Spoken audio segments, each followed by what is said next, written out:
Mitakuye Oyasin. Imagine uma época onde não existia nenhuma religião, onde não existia nenhum avatar, onde apenas existia o ser humano, as tribos e o contato com a natureza.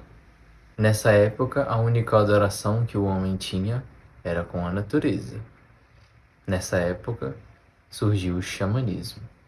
Então nós podemos dizer que o xamanismo veio antes de qualquer outra religião, porque ele representa simplesmente a conexão e a veneração da natureza e de tudo que ela pode nos oferecer.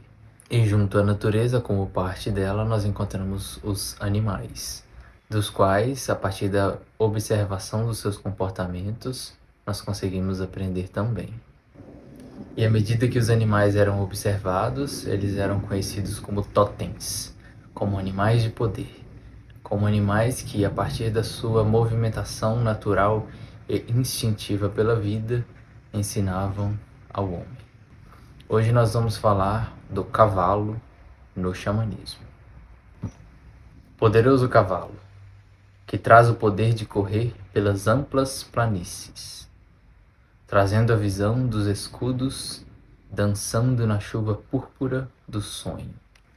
O cavalo no xamanismo representa o poder. Existe uma história que conta sobre um xamã que estava caminhando em direção a uma tribo do qual ele precisava ajudar.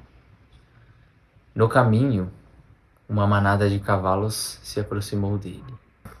Então daquela manada se destacou primeiramente um cavalo negro, pedindo ao xamã que o montasse, dizendo que de onde ele vinha ele conseguiria o poder de transformar trevas em luz. O xamã agradeceu, disse que procuraria ele se algum dia precisasse do seu poder. Ele tinha uma missão a cumprir, ele continuava caminhando. Os cavalos o seguiam e dessa vez se destacou um cavalo amarelo. O cavalo amarelo se aproximou e disse que se o xamã o montasse, ele o levaria em direção à iluminação. O xamã agradeceu e disse que procuraria caso precisasse do seu poder.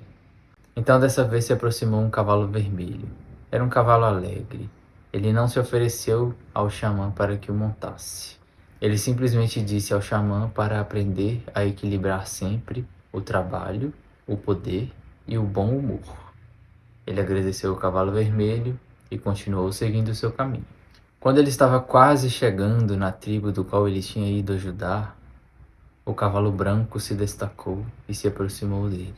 O cavalo branco então se ofereceu a ser montado para que o xamã terminasse a sua viagem até a tribo. Então, no cavalo branco, o xamã montou. E então o cavalo branco revelou que ele era o portador de todas as mensagens, de todos os poderes, de todos os cavalos. O cavalo branco era o portador da sabedoria do poder. Naquele instante, o cavalo branco disse ao xamã que enquanto ele o levava nas costas, o xamã levava todo o seu povo junto de si, e que nenhum tipo de abuso de poder poderia levar o homem à sabedoria. Porque o verdadeiro poder está na humildade, no discernimento e no equilíbrio. E então o xamã terminou a sua jornada, chegou na tribo para auxiliá-la com as suas curas, mas dessa vez ele tinha algo a mais a compartilhar. Ele tinha também a sabedoria do poder do cavalo a compartilhar junto àquela tribo. O cavalo nos ensina que o compartilhamento dos nossos dons, dos nossos talentos, das nossas habilidades é a verdadeira senda para o poder. A partir do compartilhamento do que nós temos como habilidades e funções, a gente de fato alcança o sentido de poder na nossa vida.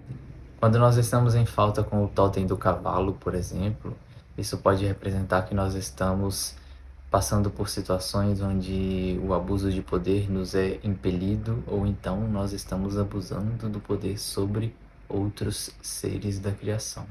E o abuso de poder ele pode causar qualquer coisa, menos respeito. Uma pessoa que abusa de poder pode causar medo, pode causar repulsa, pode causar ódio, mas jamais ela conseguirá conquistar o respeito de alguém a partir do abuso de poder. E quando nós falamos sobre o abuso de poder, qualquer tipo de autoritarismo, por exemplo, onde em alguns momentos uma pessoa estará acima de outra, seja numa hierarquia dentro de uma profissão, dentro da família, dentro do relacionamento, todo abuso de poder então traz revolta, medo, rejeição. E então em alguns momentos onde a gente estiver passando por esses abusos de poder, a gente precisa lembrar que em alguns momentos nós poderemos estar no papel do carrasco também.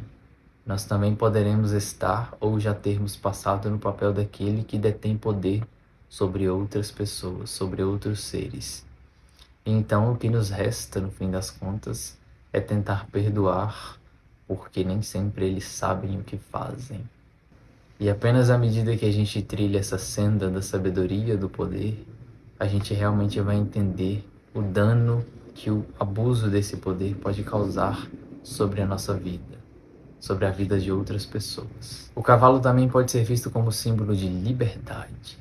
Uma pessoa que monta um cavalo, por exemplo, e cavalga numa planície ampla, ela pode sentir que está conectada com o próprio vento.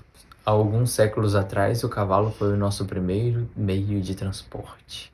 Então ele também é um símbolo de mobilidade. Nós encontramos também os cavaleiros, aqueles que tinham como objetivo defender a honra do reino, a partir da montaria dos cavalos, que poderiam representar tanto mobilidade quanto um ajudante na guerra.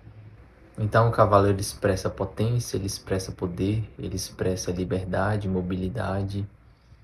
Nas mitologias, por exemplo, nós podemos encontrar o centauro, que é metade homem, metade cavalo, onde o corpo do cavalo vai representar o instinto domado pela sabedoria do intelecto.